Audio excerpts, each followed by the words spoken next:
ഇന്ന് നമ്മുടെ സീസൺ 2 റൈഡിന്റെ 4-ാം ദിവസമാണ്. താനെ മുതൽ ദമൻ വരെ ഏകദേശം 145 കിലോമീറ്റർ. താനെയിൽ നിന്ന് രാവിലെ 6 മണിയോടെ യാത്ര ആരംഭിക്കുമ്പോൾ തന്നെ നഗരം ഉണർന്നിരുന്നു.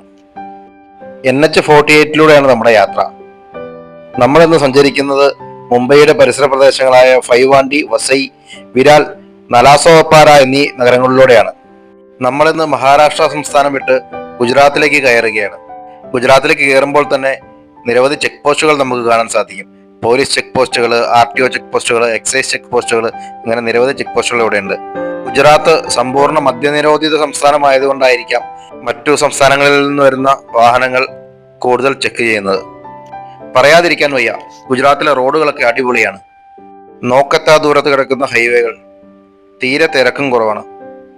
രാവിലെ ഒരു 10 മണിയൊക്കെ കഴിഞ്ഞാൽ ഈ റോഡിൽ നല്ല വെയിലാണ്. നമ്മുടെ ഇന്നത്തെ ലക്ഷ്യസ്ഥാനം കേന്ദ്രഭരണ പ്രദേശമായ ദമനാണ്.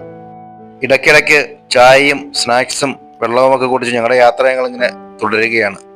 ഞങ്ങളുടെ ടീമിലെ 2 പേരാണ് ഞങ്ങൾ മുമ്പിൽ പോകുന്നത്. ബാക്കി 3 പേര് പുറകെ വരുന്നുണ്ട്.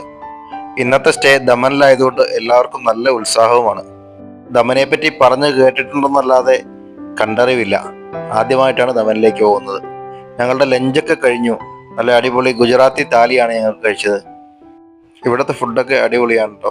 വെറൈറ്റി ഫുഡ്, നമ്മുടെ നാട്ടിലേതിനോട് ഒട്ടും സാമ്യമില്ലാത്ത ഫുഡാണ് ഇവിടുത്തെ. അങ്ങനെ നമ്മൾ ദമനിലേക്ക് തിരിയേണ്ട സ്ഥലമെത്തി, വാപ്പി.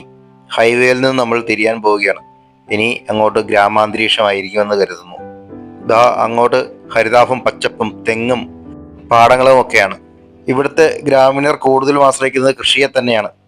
ഇന്നത്തെ ഈ യാത്രയിൽ രാവിലെ നഗരത്തിന്റെ തിരക്കിൽ നിന്ന് തുടങ്ങി വൈകുന്നേരം സമുദ്രത്തിന്റെ മൃദുല തീരത്തേക്കാണ് ഞങ്ങൾ പോകുന്നത്. അങ്ങനെ ഞങ്ങൾ ഗുജറാത്തിന്റെ ചെക്ക് പോസ്റ്റ് കടന്ന് ദമനിലേക്ക് കടക്കുന്നു. ഗുജറാത്ത് ഒരു ഡ്രൈ സ്റ്റേറ്റ് ആയിരുന്നു എങ്കിലും ദമൻ ഒരു ഡ്രൈ ഏരിയ അല്ല കേട്ടോ. ദമൻ ഇന്ത്യയിലെ പടിഞ്ഞാറൻ തീരത്തുള്ള ദമൻ ആൻഡ് ദിയു എന്ന കേന്ദ്രഭരണ പ്രദേശത്തിന്റെ ഭാഗമാണ്. വ്യാപാര കേന്ദ്രമായും കടൽമുഖമായും ചരിത്രപ്രസിദ്ധമാണ് നമ്മുടെ ദമൻ. 1961 വരെ ദമൻ പോർച്ചുഗീസ് ഭരണത്തിന് കീഴിലായിരുന്നു. ദമൻ ഇന്ത്യയിലെ ചെറിയതും മനോഹരവുമായ തീരപ്രദേശങ്ങളിൽ ഒന്നാണ്. പോർച്ചുഗീസ് പാരമ്പര്യവും ആധുനിക ഇന്ത്യൻ ജീവിത രീതിയും ഇടകലർന്നു നിൽക്കുന്ന ഒരു വിനോദസഞ്ചാര കേന്ദ്രം.